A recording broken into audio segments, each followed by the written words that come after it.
Now today, I've got a lovely lady in here, Miriam Carlin Bryan. Did I get that right? You did, yeah. Woo! Look at that. And for people that listen to the show, man, I destroy people's names, and I don't mean anything by it. I'm just not good with names ever. Neither am I. I'm good with faces. You know what's funny? Do you look? Both. I look at mouths. Okay. I don't look at eyes. I don't know why that is. I look at eyes to read people, to figure out if people are hungry or sincere, but I read their mouth to remember what they look like. It's a very weird thing. So I'll tell my wife, I'll be like, that person looks like so-and-so. They look nothing like them. Look at their mouth. Oh, it does look like that person. Yeah, it's kind of funny. All right. So we're going to be learning about what it is that you do. So how are you, my dear? I'm good. Thank you. Thanks for joining us. Absolutely. First time doing this? Yes. It's kind of cool, huh? Yeah. You're a media person, and this is the first time you're doing this. Yep. So you need to be doing more of this. Yeah, well, yeah. Are we opening up a can of worms Yes, here? let's do Boom. All right. So who is Miriam Carlin Bryan? So first and foremost, I am a mom. I'm a mom of two. Oh, wow. Yes. So I have two children. My oldest is about to start high school Holy next smokes. week. How does that feel? I'm not ready. He's ready. I am not ready. But yeah, so that's really exciting. And then my youngest is 7.5 years younger than he is, and just started the second grade. So they are both athletes and keep me very, very busy. I literally built my business around being able to be anywhere, because I literally am anywhere, from my car to the gym to a baseball field. I'm everywhere in between. So I have to be able to build a business that feeds my life, not the other way around. Are you filming the sports stuff with the kids, Absolutely. and especially for the other parents and so forth? Not for the other parents. Have you thought about doing that? Yes and no. So like my focus for getting them on film is really to be able to get their exposure for down the line. Specifically my son, he wants to be able to go into college baseball and then so hopefully further. Yeah. And so that's a big part of media right now is Yes. just getting the exposure and not just showing up when things are good, but the process and journey of an athlete. And so that's really where like his profile came involved. My daughter's, because she's a gymnast, I actually saw hers popping off, like just the videos I was posting on my own profile for her on Facebook, which was wild to see, because she was like 2 years old. I'm like, why are people interested in this? Yeah. But it's an entire community. It absolutely is. I mean, you have to protect against the weirdos, but it's an entire community. Yeah, it absolutely is. And so that is something that I mean, she's now 7. And so it's definitely something that I've seen kind of evolved, but brands paying attention and things like that. And again, it's just showing their journey from the beginning to where she is now. You've just got to be careful. You know, I've been in this space a long time. My business is 30 years old. People don't realize that. I started my music career I was 14 when I started my music career. My professional part of my music career started at 17 when I started going and playing shows and touring and all those things, cutting records. And you've got to be careful today. It's a completely different industry than it was back then. We used to go door to door and sell cassettes, door to door, you know, that kind of stuff, right? And you can't do that now. You've got freaking weirdos everywhere.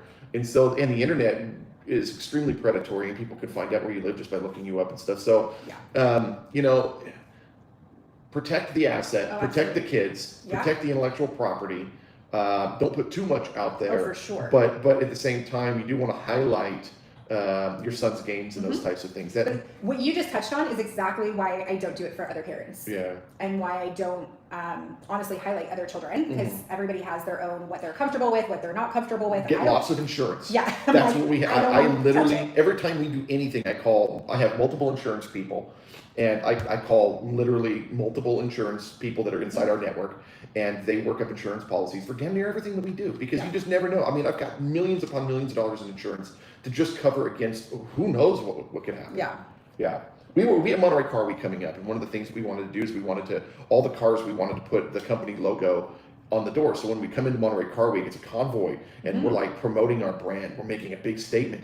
And it sounds, on paper, it sounds great, but you have to worry about the risk of somebody rear-ending a Lamborghini that's $1 million, and you only have $200,000 in insurance. What are they going to do? They're going to go right to the guy with the sticker on the door, and they're going to sue me. And so the whole thing was like, okay, well, you know what? No, we're not putting any markings on the cars. Not only that, everyone's carpooling. We're taking 4 cars up instead of 9 cars. Therefore, we reduce the risk, and we still have insurance. Yeah, for sure. Yeah.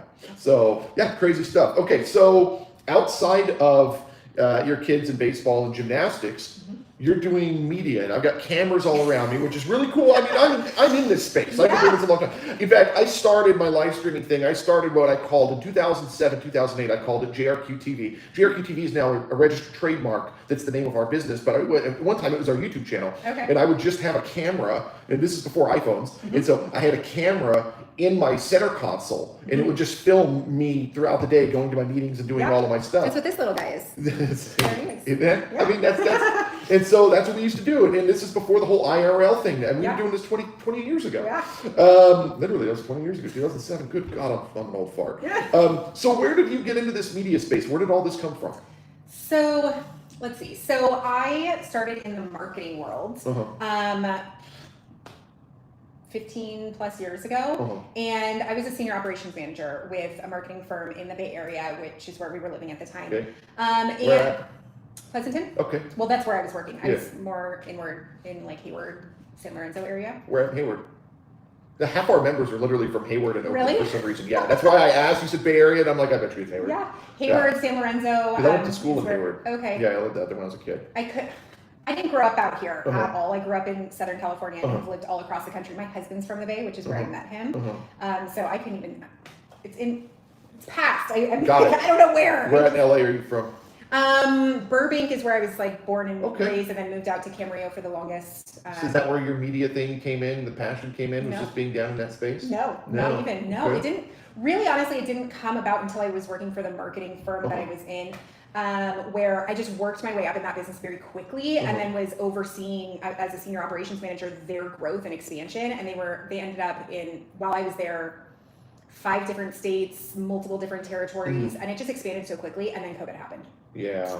And so everything kind of shifted, as we all know. We were on terrestrial radio, and they just said you can't do that anymore. And so we didn't know what to do. So we were doing podcasts online for a little while, and just Zoom. We were doing Zoom basically.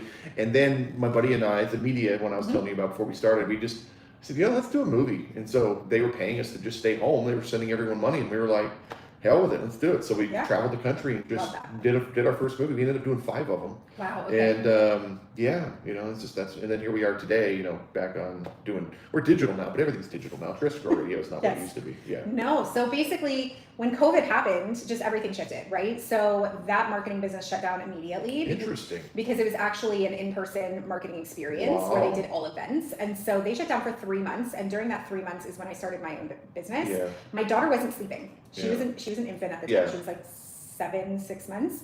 And she wasn't sleeping. So I was wide awake in the middle of the night, and I was like, cool. I got into money making mode and basically built my business in the middle of the night when everybody was sleeping. And so my first clients were actually in the UK. And so we've been in 4 different countries at this point, because that's literally how I built my business, was in the middle of the night. And so we focus all on digital marketing. And at that time, I was really helping businesses pivot, because they had to pivot, otherwise they went out of business. So that's really where all of that initially came from. And within the last year we closed growing 300%, again, 4 countries, 25 plus different industries. Like, it was insane. This year, I have kind of trimmed it down, and I think I mentioned it before, but you're finding your space. Yeah, but also at the same time, my business has to feed my life, not the other way around. Well, if you look at In-N-Out Burger, they could easily sell chicken. Oh yeah. They don't need to. Yeah. That's the point. They know where they are. With my business, if you look at all the stuff that I've done in all the industries I've done over the years, people will go, well, why don't you do that? I don't want to do that. I don't want to. Yeah. So now, I'm here now. This is where I'm at. Now I'm really honing in on Sacramento County. We actually just closed, and it hurts a bit, but I know it's for the bigger better. Is all of my clients that are in different countries are no longer my clients. And we are focusing locally, unless they're in my coaching program, then I can, deal elsewhere. But for all of my actual service-based clients, they have to be local. This is smart though, because Sacramento's growing big time. Massive. Yeah. It's growing big time. We're talking about the potential of another sports team here. Huge. I mean, this is massive stuff. And I started my business 25 years ago in Sacramento. 30 years ago, I was in Vacaville.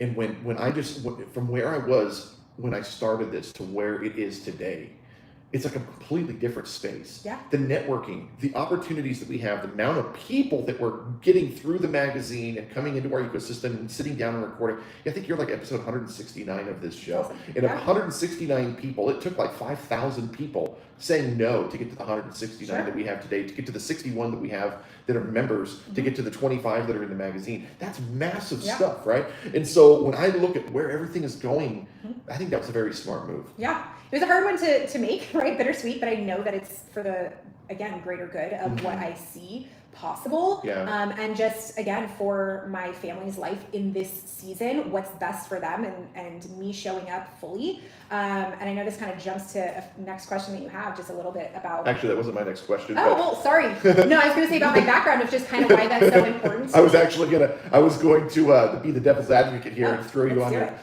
on your. So what do you think of? How necessary do you think social media is, or do you think social media is starting to pivot towards being obsolete? Because I think social media is dying. No, it is not dying. I think it's gone. Oh my gosh, terrible. No. Okay, yes. Okay, so we have lived. When you look at a restaurant, for instance, or a salon, or an aesthetic business, absolutely 100% they need social media. Yeah. But I think people are misusing social media. And I think people want to get more belly to belly than they do behind a screen. Sure. Okay. So here we go. And I love that you're excited about this. No. Okay. Well, because for my service-based businesses, we do social media management. Well, I know that. That's why I'm asking you. So no, I don't think it's going anywhere. But here's the thing: is like for years, it's been free to play. Uh-huh. I don't think it's always going to be free to play, right? So, meaning for businesses to be able to have free access, to be able to promote their businesses in any possible way, I don't think it's always going to be free. And we're even seeing bits and pieces of that right now on Instagram, where they currently have a feature, and it's not expensive. It's like $3.99, right? Yeah. It's not expensive to be able to promote your story, even just 72 hours versus the 24. Yeah. And to also, and I played with it a little bit. I'm like, what is this? Is So it worth it? I am going to say that I think Instagram is kicking TikTok's ass. It depends on the industry. Is it really industry based? And I really firmly believe that, again, depending on your goals, because there are no two businesses that are same. Oh yes. And yes. I do believe that having a strategy behind what you're doing matters, right? Are we chasing viral numbers? Absolutely not. You're a business. You don't need to be getting in front of everybody. You need to be getting in front of the right people. Yeah. So do I think that that's something to be paying attention to? Absolutely not, right? But we're all about chasing conversions and really looking at those conversion metrics and not just those vanity metrics, which is views, likes, comments. That's all what of we're that doing with the vanity metrics is with the movies. I don't care who watches the movie. I want people to watch the movie. I'm printing shorts, and then we turn the shorts into, and then you watch the movie. Great. Yeah. But with the magazine and with all of this stuff, the reason why we're doing this is because there's people at home that want to come on this program that don't know how it works. I can now send them a video and say, this is what we do. Or it becomes something that every day at 11 a.m. people tune in and they can watch television. And that's what it used to be, right? It's like that's what this is. It just becomes a talk show. Yeah. And they're here and they're watching, and it's low budget. But the point is they're meeting real people in the community every day at 11 o'clock, and they know what to expect every day. Yeah. And that's what this has become. So if you utilize that mentality, right, for social media, it becomes the same thing. It becomes bingeable. Yeah. And we're seeing that as on Instagram again, as they're rolling out slowly, of course, but they're rolling out series. Meaning you create series, which is bingeable content. Yeah. So like it is still short reels, right? Up to like 3 minutes max at most on Instagram. But with that is if you have a series like part 1, part 2, part 3, or I'm just interested in X topic, great. You're able to put it into one series. And they're now on Samsung TV, meaning you can now watch it just like Netflix. And you don't even need to scroll because it has the automatic scroll to the next. Yeah. And it's in a series. So it's just literally like Is it in portrait or is it in landscape mode? I know, right? It's in portrait. Yeah, which I agree. That's stupid for the movies. I agree. Because I'd be like, okay, I'm in. Here's my movie. Turn that into 400 clips and let's get it up on Samsung TV. But it's in portrait mode. That throws the whole idea out the window. Exactly. And so that is where. But honestly, any of the shorts are going to be like that, right? Because even on YouTube Shorts, if you're binging it, it's still the same thing. See, when I talk about social media, I think I'm talking about the wider space. You've got Blue Sky or Twitter and X, and you've got Truth Social, and you've got TikTok and Instagram and Facebook, and now MySpace is coming back. Yeah, MySpace is going to be that's going to be fun. That's going to be cool. That's going to be just going to be a bunch of old people on there. As long as it's only on desktop. Yeah. Do not give me an app for it. I know. And then YouTube, and so that we're only doing YouTube now. Okay. And we have our Instagram, but all I put up on Instagram now is the magazine covers. But the point is that people have to pick and choose. You can't do it all. I disagree. And so, I disagree. And the reason is if you're already doing the work, all it is distribution. That's all it is, right? I'm not telling you to create more. I'm telling you to be more aware of how you're putting it out there. Because every one of these platforms are different. I think in your space it makes sense. For me, I want to be, I'm a control freak. I want to be in control. And I don't want to hire an agency to come and do all of my work. But again, if you're a restaurant or if you're a salon or something like that, I think the space is different for something. I disagree, honestly. And I love this. Disagree. I love this. And I'm going to disagree because honestly, I've worked with different magazines and things like that. overseas. Yeah. But with that being said, is because you're already creating, you're already doing the video aspect. We've got thousands of videos. Oh my gosh, why are you not distributing it on shorts or reels? Yes, because you just don't want to. And that's, and that's where, okay, and hear me out, okay? Hear me out on this. So, as a business owner. I'm getting reamed. Oh my God. Well, as a business owner or even just a consumer, take yourself out of being a business owner and put yourself in a consumer standpoint, right? Before we met today, you damn well best that I looked you up because otherwise, what am I doing, right? I'm not doing my due diligence. I went to your Instagram. I'm like, what are we doing? And it lowers your credibility. I want to pull that Instagram completely down, but they won't let me. Good. It just, well, number one, as is, lowers your credibility. But if you take it down completely, now you become, where is this guy? Well, it's not where is this guy, because I'm on every freaking platform and we're pulling, like, the website's pulling 70,000 views a month. The point, though, is that with what we were doing is every single event that we did, we were putting that content up on the Instagram, and then they weren't reading the magazine. And so we said, you know what? No. The end result is the magazine. They need to open up the damn magazine and they could read about what we're working on. And I'm not saying give up the magazine. Absolutely not, right? Like, don't give up what's in here to be able to put that onto social media. No. But you're already doing the do, right? Meaning you're doing this already. It's filming. Great. Take clips of it. You're just doing short little clips, right? Of that, to give the tidbits to exactly why you decided to live stream it is exactly what you would be doing online. Well, my argument has always been, and I've talked about this a million times, is these people get into a cycle. They're like, oh, I want to start a business, so I need a website. So we get the website. In order to get the website, we need a Facebook page. So we need traffic to get to the Facebook page. So the way we're going to get traffic is we need an Instagram page. And then if we have an Instagram page, we need an X page. And if we do X, we should probably do TikTok. And then all of a sudden, you've got, 300 followers here and 200 followers here and 60 followers here. It looks like shit. Yes and no, but what this is a vanity metric. This doesn't mean anything, okay? What this does mean, and you're able to tell, is how these people are getting to your product. And that is something that you're able to track and verify to see what's worth it. Now, when we're talking about social media platforms specifically, I'm always going to say double down on searchable content. That's why we're doing the YouTube. Absolutely. And you should. Yeah, and we do press releases regularly. So our Google results are freaking awesome when you Google me. Great. But then there's another layer, right? Think of it as an onion.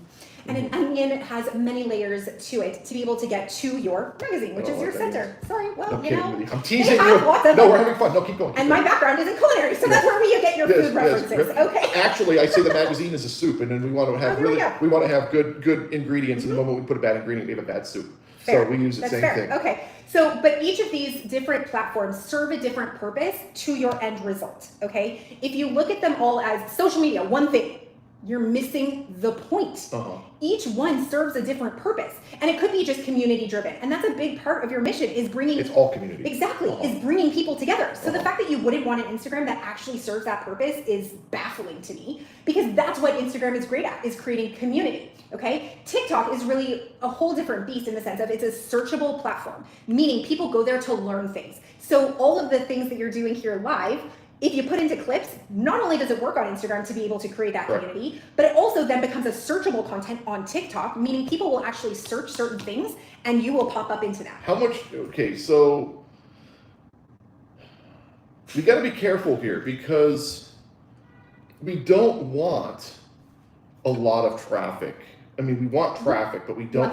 We want the right traffic. We don't want random people going and signing up for members. Right now, I'm at 61. We're capping our membership at 100, and we've actually talked about capping our subscribership at 100,000. We're at 75. We're approaching 76,000 right now. And so, the moment you start putting it up on here, it becomes commercial, and I don't know if I want it to be commercial. You're looking at it from a different lens because of your background. Okay, in production. Yeah. Okay? If you're looking at it from a point of marketing, meaning one of your... This is the best damn marketing person I've ever seen come through here, by the way, because people usually just buckle, and they're like, oh yeah, you're right, and she's literally just sitting here arguing with me, which is how we learn. This is how we learn. She's opening up my mind here. Okay, so keep going. Looking at it from a marketing lens, you're not always going to have, let's say, 61 members. You're going to have people leave. Oh no, we're turning people away. This thing is killing. Right? And that's a perfect world. Yeah. But do we live in a perfect world? We launched the membership part of this in April, and we're already at 61. I love that. Yeah, and so once we get to 100, we want to cap that, because essentially what happens is you end up with a waiting list. Yeah. And so but what we've done here, do you remember Playboy magazine in the 90s? You had the membership, you had the experiences, you had the culture inside, and it was a closed loop. And essentially that's what we've got here. I don't want the inside of the loop to be accessible to the mass. I only want the print to be accessible to the mass. But what you're describing, right? What did Playboy do so well on... I know what they did wrong. Okay. On a bigger scale, right? They gave you glimpses of what this lifestyle looked like. Yeah. They made you want it. Yeah. And they made it unobtainable for so many. Well, what they didn't do is they didn't do social media on purpose. And they were very, very late. This is in the 90s. Yes. So like keep that in mind. Yeah, but they were late to the adult entertainment online world, and they kept the television and they made themselves obsolete. I understand that part. And that's kind of what I want, is this to be obsolete. And that's fantastic. But if you also think about, because you're dealing with business owners, right? Well, I want to give them more exposure. And here we go. So being able to look at it from a lens of even highlighting them in a very organic way that, again, you can do so easily with media from them showing up to an event. You don't even need to like put up a graphic or anything. Like, give me a break, right? You don't need to necessarily do more work. You just need to do the distribution correctly to be able to get it in front of people, where now your members feel valued even more because they're now like, and then it becomes shareable content, right? Of like, look at, because honestly, before a networking event that I went to, I had never heard of your magazine. I know. Right? And so... On purpose. Sure, but at the same time... We don't have any contact information on the website or in the magazine on purpose. And if you call my phone will not ring. Unless you're in my phone. It's all on purpose. Yeah, and I believe that 100%. But it's also at the same time is like what Playboy did really well is made it something that other people wanted in. They wanted that lifestyle and they couldn't get it. Yeah. Right? And so that's literally what you're describing here. They said 80% of people that were in that were card holders, they had a gold card, but 80% of people that were card holders with Playboy never utilized any of the services. They just wanted to be a part of the club. Amazon. Yeah, and I thought about it and I said, we could sell memberships all over the world, man, that would make us a lot of money. But the problem is it would dilute the quality. So what I really think, this is what I would urge you to do, is I want to get you involved. I want you to start coming to some of these events. Start seeing the vibe and the energy of these people. First of all, these people will hire you. You're phenomenal. I really think you're phenomenal. Thank you. But I want you to see from the inside workings and why we're doing and how and why we're doing what we're doing. And yes, it's the moment I can pull that Instagram down, I'm getting rid of it. And I do think that social media is dying in the sense that people want more belly to belly. I was viral on TikTok. I had 5 million views on some videos on there. And I did all that. And then, Facebook I did really well with. Instagram, I had multiple Instagrams. I used to actually, before COVID, I was managing like 15 or 20 local Instagrams. We're doing well with it. I do several YouTube channels for other businesses. One of them, Blinds of Sacramento, her videos have done very, very well, 60, 70,000 views organically. And that's not shorts, that's, long form. And so, we've done really well with the media space. I just think that with wearable tech and where things are going, I think Meta's got the advantage. And I think that it's smart what they're doing with Instagram, but I do think that this device thing is carrying around these bricks is antiquated. I think we're going to be using wearable tech here before long, and I think that's going to start to shift that energy away from social media to where we're going to have more connectivity one-on-one versus it being on a platform. And I think that Meta is going to be the one that really takes that, and I think that's where Instagram is going, is essentially, if you're talking about that TV thing, you could literally be live streaming in real time on Instagram, on television from wearable tech using their Meta glass. I think that's the future. Time will tell. Time will tell. But honestly, I mean, I don't think it's going anywhere. I think it is going to shift. We see a lot of that shift already. And even just how people are consuming and where they're consuming it. And if you look at these analytics, because I look at once a month, I'm really diving into all of my clients' analytics and not just looking, again, I don't look at the vanity metrics of views, things like that. I'm looking at where is this one video or what is this actually doing? Is it creating a conversation behind the scenes? Because we know like 80% of things happen in DMs now. Because again, it's that person-to-person interaction. And that's where community comes in play. But also at the same time is what is this piece of content for, right? Do we have an actual strategy of what we're trying to create? Now, if it's creating community, fantastic. Is it creating sales? Where in the sales funnel are we looking at? Is it the top or the bottom? Or is it in the middle? Like, what is the purpose of it? Because we're not just creating content because we're supposed to create content. We need to create content to be able to produce what it is, whatever that goal is. Otherwise, what are we doing, right? Let me ask you something before we start to wrap up. If you were to take this magazine, let's say that I kicked the bucket today and and our members were like, you know what? There's only one person that could run this thing. It's this lady here. And where would you take this? Where would you want to take this magazine? Like as a magazine, or what? I'm just curious. The impact and influence brand, as you see it today, because you haven't been in the ecosystem, you haven't seen the energy, you haven't been to the events. Where would you take the magazine? What would you want to do with it? I mean, I think again, what you have here is literal gold. I think the fact that it is available to everybody and to digitally as well as if they wanted the hard copy, because I'm one of those people that I want to tangibly touch something. And you had it so available on Amazon, which is such a large platform, in Walmart. I think that's fantastic. And it also keeps your overhead really low because you're not just producing an insane amount of product and like, where can I get it out? But it's also like, all of these brands that are in here, I think could absolutely be highlighted in such a special way using social as that free connectivity aspect of it. They're already paying to be here, right? So what if that included more? What if instead of that, we connected each one of the members directly to you and you worked with each of those businesses, which is kind of the whole point, is connecting the business to the business. The magazine is what it is, yes. But you sitting down with these businesses one-on-one and saying, you know, John's IT, you know, let's get away from Chat GPT ads and let's really build you into what's next. And you know, I think that makes the most sense. Because the reason I asked you this is everyone would be like, oh, we need to make it into an app. We need to do all that. I don't want that. That's what I'm getting away from. Oh, but we could do all this. I don't want that. Yeah, but we can have 1 million readers a month. I don't want that.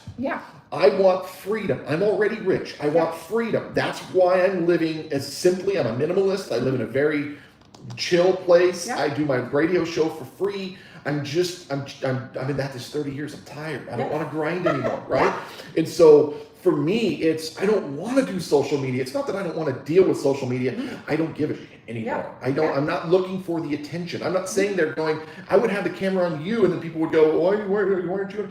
I don't care. I don't want the attention anymore. You know, I used to drive Porsches. Now I drive a Buick. I don't care, right? That's where I'm at in life. And so for the magazine, it's the community. It's the voice.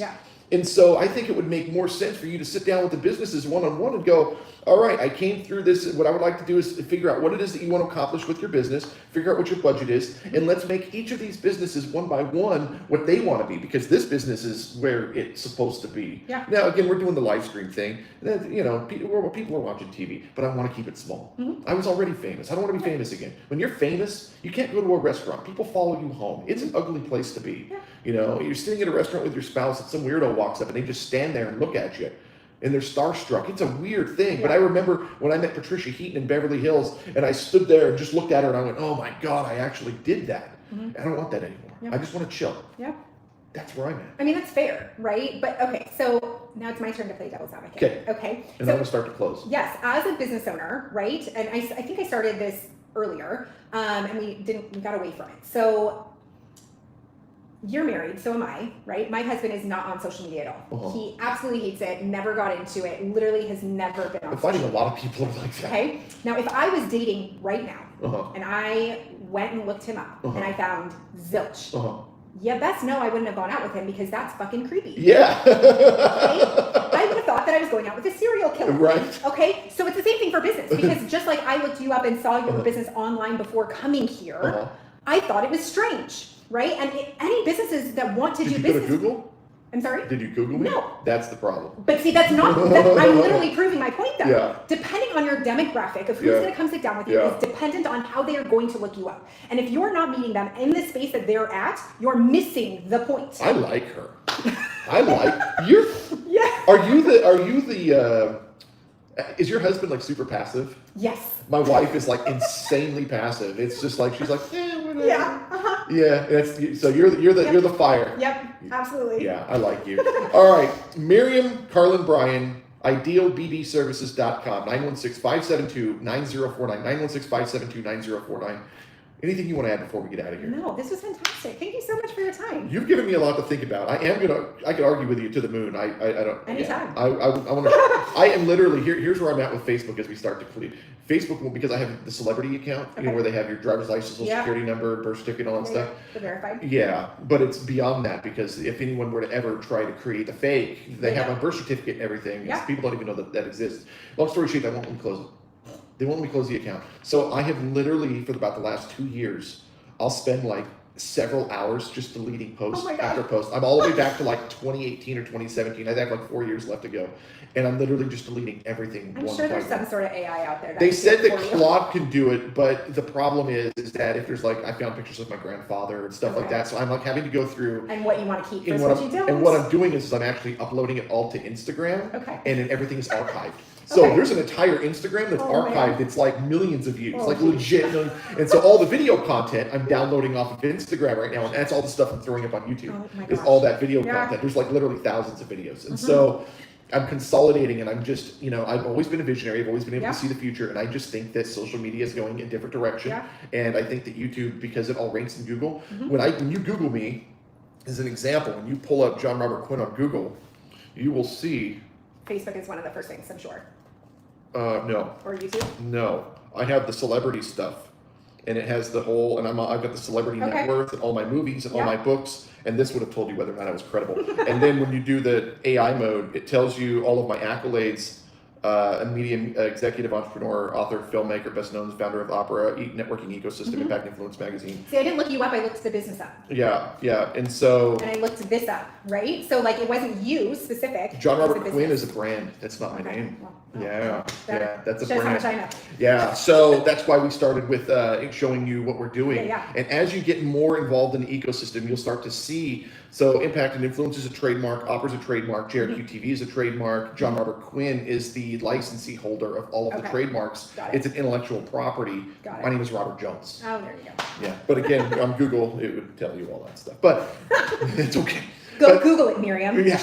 No, but again, I think that I think that there's a lot of spaces out there, and we're doing a lot with press releases. We're putting press releases out almost regularly now, and we are the social media. I think that's the disconnect is that so many people want their social media to be where everything is happening. We're the social media. Open up the magazine and you can see what events we were attending and see the pictures and the whole bit. And that's really where the focus is. We're going back in time. This is old school stuff.